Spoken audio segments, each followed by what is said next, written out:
Secret billionaire episode 64। अभिमान को जब ये मालूम हुआ कि सिंघानिया कंपनी के शेयर्स गिर रहे हैं तो उसे बहुत टेंशन हुई। रोनिता ने अभिमान की बातें सुनने के लिए विपिन को उसके पीछे पीछे दादाजी के कमरे के बाहर भेज दिया है। विपिन बाहर आ जाता है। विपिन ने बाहर आकर देखा कि अभिमान बहुत परेशान है और अपनी स्टडी रूम में जाकर एक चेयर पर बैठा हुआ है। विपिन उसके पास गया और बोला, क्या हुआ अभिमान, किसका फोन था? अभिमान ने विपिन से कहा, कुछ नहीं यार, समझ नहीं आ रहा दादाजी का ध्यान रखूं या फिर कंपनी का। विपिन ने अभिमान के कंधे पर हाथ रखा और उससे पूछा, आखिर हुआ क्या है, मुझे बताओ। अभिमान ने कहा, कुछ नहीं, मिस्टर शर्मा का फोन था, कह रहे थे कि कंपनी के शेयर्स गिर रहे हैं, कई इन्वेस्टर्स हमारे प्रोजेक्ट्स में पैसा लगाने से भी मना कर रहे हैं, समझ नहीं आ रहा है क्या करूं, क्या होगा अब। अभिमान बहुत परेशान है, लेकिन विपिन ये सुनकर बहुत खुश हुआ। तभी विपिन का फोन बजा। शैली ने विपिन को फोन किया है। शैली का फोन उठाने के लिए विपिन अभिमान से दूर गया और बाहर गार्डन में आ गया। विपिन ने फोन उठाकर शैली से कहा, हाँ शैली बोलो, क्या हुआ। शैली ने कहा, सुना है सिंघानिया ग्रुप्स के शेयर्स गिर रहे हैं। इतना कहकर शैली जोर जोर से हंसने लगी और विपिन भी उसके साथ दबी हुई आवाज में हंसने लगा। विपिन ने कहा, तो तुम्हें खबर मिल गई? शैली ने कहा, ऑफ कोर्स, मुझे तो पता चलना ही था, क्योंकि सिंघानिया कंपनी के शेयर्स गिरने से सबसे ज्यादा फायदा हमें ही तो हुआ है। उसके सारे इन्वेस्टर्स अब भल्ला ग्रुप में पैसा लगाना चाहते हैं। एक बार फिर से शैली ने हंसना शुरू कर दिया और विपिन भी हंसने लगा। तभी सिंघानिया मेंशन के गेट पर एक गाड़ी आई और उसमें से काला कोट पहने एक शख्स बाहर निकला। वो सिंघानिया ग्रुप के फैमिली लॉयर मिस्टर सिन्हा है। अपने साथ एक काली अटैची लेकर वो सीधा सिंघानिया मेंशन में घुस गए। विपिन ने शैली से कहा, अभिमान का फैमिली लॉयर आया है शायद। सुनो शैली, मैं तुमसे बाद में बात करता हूँ। इतना कहकर विपिन ने फोन काट दिया और सिंघानिया मेंशन के अंदर चला गया। मिस्टर सिन्हा सीधा दादाजी के कमरे में चले गए। वहाँ अभिमान भी मौजूद है। मिस्टर सिन्हा को देखकर अभिमान बहुत हैरान हुआ और रोनिता की आंखें चमकने लगी। अभिमान ने मिस्टर सिन्हा से पूछा, वकील अंकल, आप अचानक से यहाँ? अभिमान को हैरान होते हुए देखकर मिस्टर सिन्हा ने कहा, क्यों? अभिमान, तुम्हें रोनिता बेटा ने नहीं बताया कि मैं आने वाला हूँ? रोनिता जो अब तक लॉयर को देखकर मुस्कुरा रही थी, अचानक से उसकी हंसी गायब हो गई। उसने अभिमान का गुस्से वाला चेहरा देखा और घबराते हुए बोला, हाँ वो जब मैं ऊपर आई तो बताने ही वाली थी अंकल के आने के बारे में। अभिमान ने लॉयर से पूछा, अचानक से आपके यहाँ आने की वजह क्या है अंकल, वो भी काले टैक्सी के साथ? मिस्टर सिन्हा ने जवाब दिया, वैसे तो मैं पहले से ही आने वाला था तुम्हारे दादाजी की तबीयत के बारे में पता करने, लेकिन फिर तुम्हारे दादाजी से बात हो गई तो उनके दिए हुए काम पर लग गया। अभिमान हैरान रह गया क्योंकि उसे इस बात का जरा भी अंदाजा नहीं है।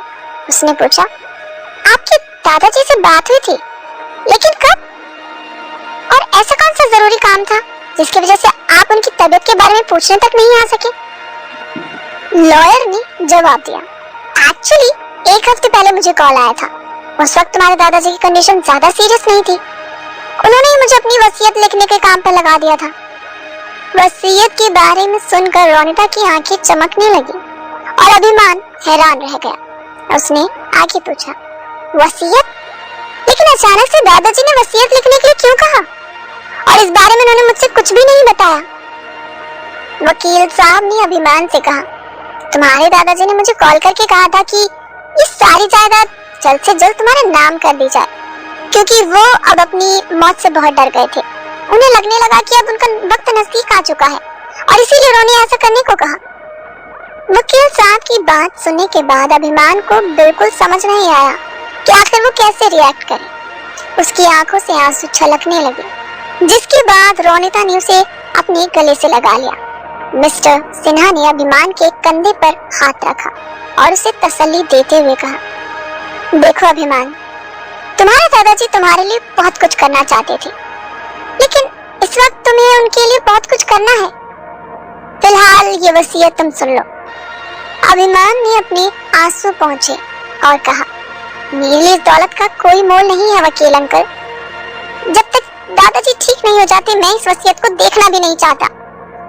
अभिमान के ऐसा कहने पर रोनिता को अपना प्लान फेल होता नजर आया और उसने कहा, अभिमान खुद को संभालो, ये कैसी बातें कर रहे हो। रोनिता ने दादाजी की तरफ इशारा करते हुए कहा, जरा देखो, दादाजी भले ही आज कुछ बोल ना सकते हो, लेकिन वो हमें महसूस भी कर रहे हैं और हमारी बातें सुन भी रहे हैं।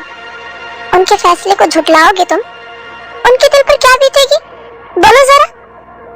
रोनिता ने अभिमान को बहुत समझाया और इमोशनल ब्लैकमेल करने लगी। आखिरकार अभिमान की समझ में आ गया और उसने वकील साहब से कहा, ठीक है वकील अंकल, आप बताइए दादाजी ने अपनी वसीयत में क्या लिखा है। एक तरफ विपिन और रोनिता दादाजी की वसीयत को सुनने के लिए बेकरार हैं, तो दूसरी तरफ शैली और अभिमन्यु वरुण से मिलने के लिए जेल गए हुए हैं। जेल में सीबीआई इंस्पेक्टर जय कुमार शैली से टकरा गया। जय कुमार ने शैली से कहा, आप यहाँ किससे मिलने आई हैं मिस शैली भल्ला? शैली ने जय कुमार की तरफ बढ़ते हुए कहा, अगर मैं कहूँ कि मैं यहाँ आपसे मिलने आई हूँ तो? जय कुमार मुस्कुरा दिया और बोला, फिर तो हमें आपका फूलों से स्वागत करना चाहिए। बताइए, आपके कदमों के नीचे फूल बिछाएं या फिर कायनात लेकर आपके कदमों के नीचे खुद बिछ जाएं? जय कुमार की चालाकी पर हंसते हुए शैली ने कहा, आपके डायलॉग सुनकर मुझे लगता है कि आपको पुलिस में नहीं फिल्मों में होना चाहिए था। शैली और जय कुमार के बीच में बोलते हुए अभिमन्यु ने कहा, मुझे लगता है कि हमें आराम से बैठकर बात करनी चाहिए। क्यों जय कुमार? जय कुमार ने अभिमन्यु की बातों पर रिएक्ट करते हुए कहा, जरूर, क्यों नहीं। जय कुमार शैली और अभिमन्यु को अपने कैबिन में ले गया। कैबिन के अंदर पहुंचकर जय कुमार ने अभिमन्यु और शैली दोनों के लिए पानी मंगवाया और शैली ने कहा, सीधे पॉइंट पर आते हैं। आपने एक मुजरिम को पकड़ा था जिसका नाम वरुण है। शैली आगे कुछ कहती उससे पहले ही जय कुमार ने कहा, ओह आई सी, वरुण, तो आप यहाँ वरुण के लिए आई हैं? शैली ने कहा, जी हाँ, मैं यहाँ वरुण के लिए आई हूँ। आपको ये बताने की जरूरत तो बिल्कुल भी नहीं है कि हमें वरुण से क्या काम है। जय कुमार ने सीधा कहा, बदले में मुझे क्या मिलेगा? शैली ने मुस्कुराकर अभिमन्यु की तरफ इशारा किया और अभिमन्यु ने अपनी जेब से एक चेक बुक निकाली और एक ब्लैंक चेक जय कुमार की टेबल पर रख दिया। जय कुमार ने उस चेक को पकड़ा और बोला, अरे आप लोग क्या कर रहे हो? ऐसे काम सबके सामने नहीं किए जाते। अब मेरे लायक क्या काम है वो बताइए। शैली ने कहा, वरुण को किसी भी कीमत पर अभिमान से मिलने नहीं देना, चाहे जो कुछ हो जाए, लेकिन वरुण अभिमान के हाथों में आना नहीं चाहिए। जय कुमार ने कहा, अब मुझे सारी कहानी समझ आ रही है, वरुण से आपने ही झूठ बुलवाया है ना? शैली ने जय कुमार से कहा, आप अपने काम से काम रखो ना, जितना कहा जाए उतना ही करो। आपका मुंह बंद रखने के लिए तो हमने ये ब्लैंक चेक आपको दिया है। जय कुमार मुस्कुराने लगा। आखिरकार शैली ने जय कुमार को भी अपनी मुट्ठी में कर लिया। उधर सिंघानिया मेंशन में वकील साहब ने जैसे ही वसीयत सुनाई तो हर कोई हैरान रह गया, क्योंकि वसीयत के मुताबिक सिंघानिया ग्रुप की सारी जायदाद अभिमान के नाम भले ही कर दी गई, लेकिन सिंघानिया ग्रुप का नया सीईओ दादाजी ने रोनिता को बनाया है। अभिमान को कुछ समझ नहीं आया और रोनिता भी अनजान बनने की कोशिश करने लगी। रोनिता ने वकील से कहा, आप ये क्या कह रहे हैं वकील अंकल? अभिमान के होते हुए मैं सिंघानिया ग्रुप की सीईओ कैसे बन सकती हूँ? वकील साहब ने कहा, यही सच है रोनिता बेटा।